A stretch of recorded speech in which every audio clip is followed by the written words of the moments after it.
Hello, how are we? I'm good. I've had a good week and yeah, I've been up to quite a lot of stuff.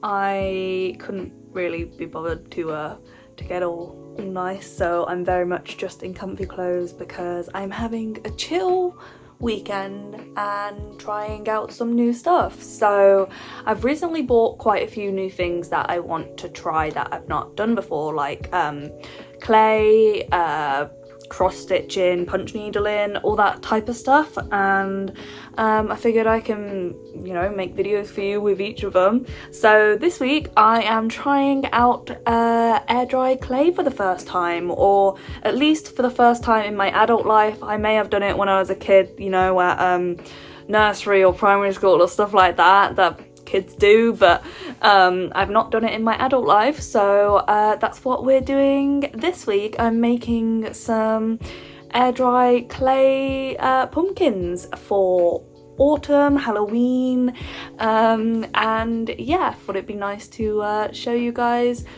what I'm doing. So the air dry clay that I'm using is just the cheapest one that they sell at the works.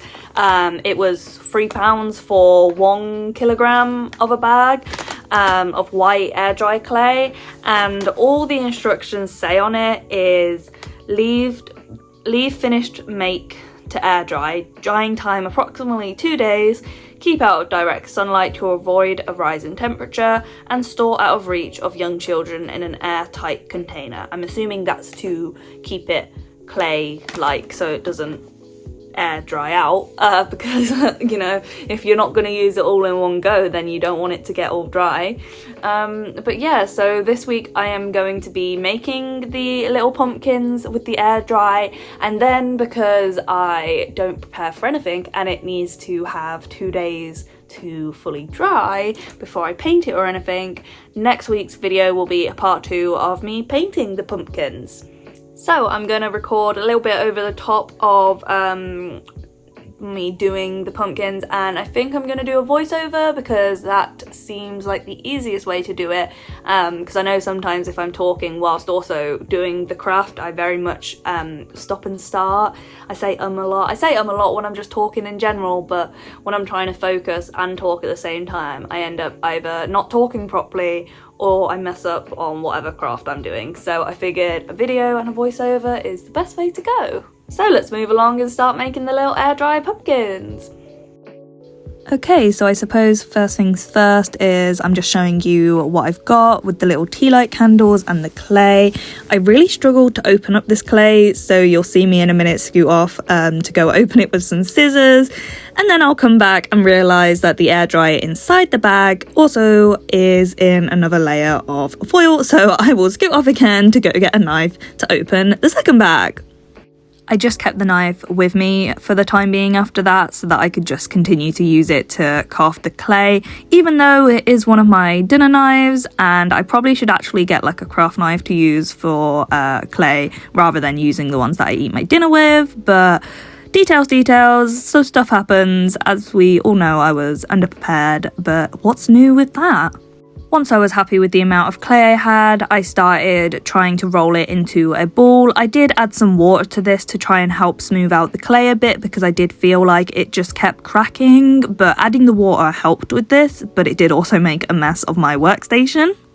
The first pumpkin I am making is the little tea light holder, and this is not an idea I came up with on my own. I originally saw this by a creator called Root and Half Star on TikTok. I saw a TikTok video. I thought, oh my goodness, that is so cute and I could definitely make that for myself. So that is why I made a little tea light pumpkin holder to begin with. And I'll be honest, just seeing the creator make the clay, I don't know if they used air dry clay or if they used proper clay, but seeing them create the tea light holder, I was like, I can definitely do that, and that looks really fun to try out. So you know what, I'm gonna go give it a go. I will link the creator's TikTok video in the description below for you guys to go check it out. They show a bit better of a job of what I'm trying to do because, as I say, this is my first time ever doing this in my adult life, so I am definitely not a pro.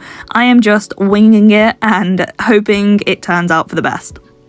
I popped the tea light candle inside the clay to try and mark out the correct size of the space needed for the tea light candle, and then I tried stretching it out and it just ended up coming up huge. But I do want to say that I feel like my nails, as adorable as Snorlax is and as cute as he is, and one of the cutest Pokemon, Snorlax nails were not practical for trying to make this clay pumpkin, because he kept catching the clay, and when I had finished I had clay all underneath my nails that I am still trying to get out.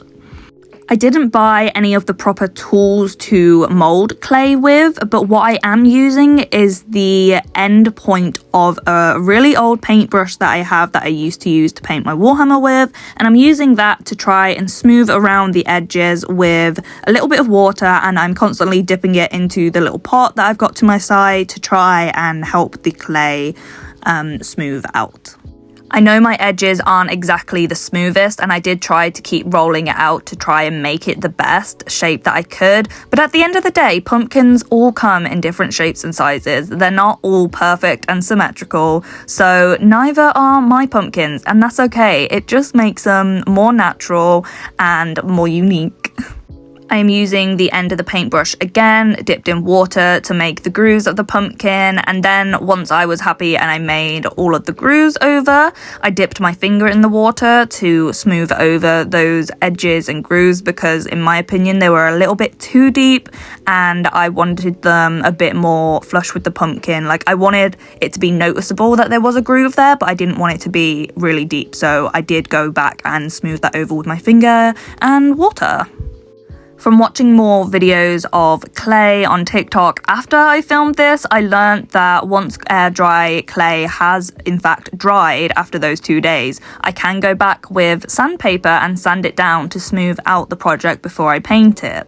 I'm quite happy this is the case, because I was trying my best to smooth the pumpkin with my finger, but I kept leaving fingerprints or smudge marks, so the fact that I can go over with sandpaper, which I do already have in my house so I don't need to make any more purchases, is great, because then I will be able to get a smooth finish on my clay pumpkin and I won't leave any marks of my fingers. Going hand in hand with my ability to not prepare properly for anything, I have just got a fish finger old cardboard box to put my pumpkins on to go and dry, because I didn't have anything else near, so I just grabbed this and it is doing the job. Now, originally when I got this air dry clay, I said to my husband that I want to make a pumpkin tea light holder, I want to make a little mushroom tea light holder, and I also want to make like a leaf trinket tray that I've seen all over TikTok. And then my husband also told me that I should try and make a little ghost, but in the end I decided that I was just gonna stick to pumpkins, and I was quite happy with how all my pumpkins turned out. At the last attempt I was trying to make a little ghost, but it just was not going my way, so I was like, you know what, I'm just gonna make this a very tall pumpkin, but for now I am working on a small, medium-ish sized pumpkin. There are no tea light holders for this one. The only tea light holder I made was my first pumpkin. The other two are just your normal standard pumpkins, but I feel like they will look really nice next to the tea light holder, and it will kind of just show a bit more that the tea light holder is in fact a pumpkin. Because on the tea light holder there is no stem or stalk or anything to show that it is a pumpkin, other than the grooves and the fact that I am going to paint it later on once it's dried. So having these two smaller pumpkins near the tea light holder as well will just kind of solidify the fact that, hey, that one is a pumpkin. It's just a bit more of a special pumpkin because it holds a little candle for a tea light. I am a bit worried about the stems that I've made for my pumpkins coming off. The first one, I didn't score it or anything at the bottom, which is a technique I later remembered on my third pumpkin that I learned in art. But I didn't score this one, I just kind of placed it on, and I'm hoping for the best. I'm hoping it doesn't come undone, because I think this pumpkin looks adorable and I'm really happy with how it turned out. So I'm hoping the stalk doesn't fall off, because otherwise I'm going to be pretty sad about that. Okay, this is the attempt now when I'm deciding, okay, I'm gonna try and make a little ghost, but after a while I just decided it is not going the way I want it. I am just gonna make a tall pumpkin, and that will have to be that. I will try a ghost another time. I'm actually so glad I decided to do a video and a voiceover because the actual length of this footage was about over an hour long, and I've managed to condense it down to 10 minutes with a voiceover. But imagine having to sit there like listening to me for an hour. I don't think anyone would enjoy that, and trust me, I don't really want to hear myself talk for an hour either. I find it so cool with the sped up video that you can see where the clay is picking up and dropping down on the board, and you can also see where the water is drying off. I personally didn't even know that you were meant to use water with air dry clay because the instructions on the clay that I bought was like nothing. I literally read it out to you guys in the intro of the video and there was no instructions other than what to do after you finished your makes. It was only the fact that my husband was like, oh, shouldn't you get a pot for your water? And I was like, water? What do you mean water? That I then realised I needed to use water for the clay. And I'm glad he did mention that to me because using water helped a lot with trying to smooth it out. And also just working with the clay was a lot nicer when I added the tiniest bit of water. That helped as well. So this is where we can give 5 wonderful gold stars to myself right now because you can barely see what I'm doing at all, except you can see my Snorlax nails covered in clay. I did my best to try get a good angle for you guys to show you what I was doing, but I really have a quite small house, so there's not really many good places to film, but I still think overall it turned out pretty good. I just think this one's a bit different because it's quite a tall pumpkin. It's hard to capture the entire thing. Personally, I do think the tall pumpkin though is my favourite pumpkin out of the 3 of them because it just is different. Like, I know tall pumpkins, they do exist and they are pretty cool. I mean, aren't like butternut squash related to pumpkins in a way? They're part of the pumpkin family. So I suppose this tall pumpkin kind of reminds me of a butternut squash, but it is a pumpkin. Like, I was trying to make a pumpkin, not a butternut squash. I think it's my favourite out of all of them because the lines are a little bit wonky. They weren't the straightest of works. I did my best, but they still came out a bit wonky. But I still enjoy them. I think it looks really cute. And with the stem for this one, I did score the stem as well as the pumpkin and used a little bit of water to try and attach it. And I'm just gonna hope for the best and hope that these stems don't fall off. I'm going to have to remind anyone who comes over to mine and picks up the pumpkins not to pick them up from their stems and just be like, hey, make sure you actually grab the body of the pumpkin and not the poor stem.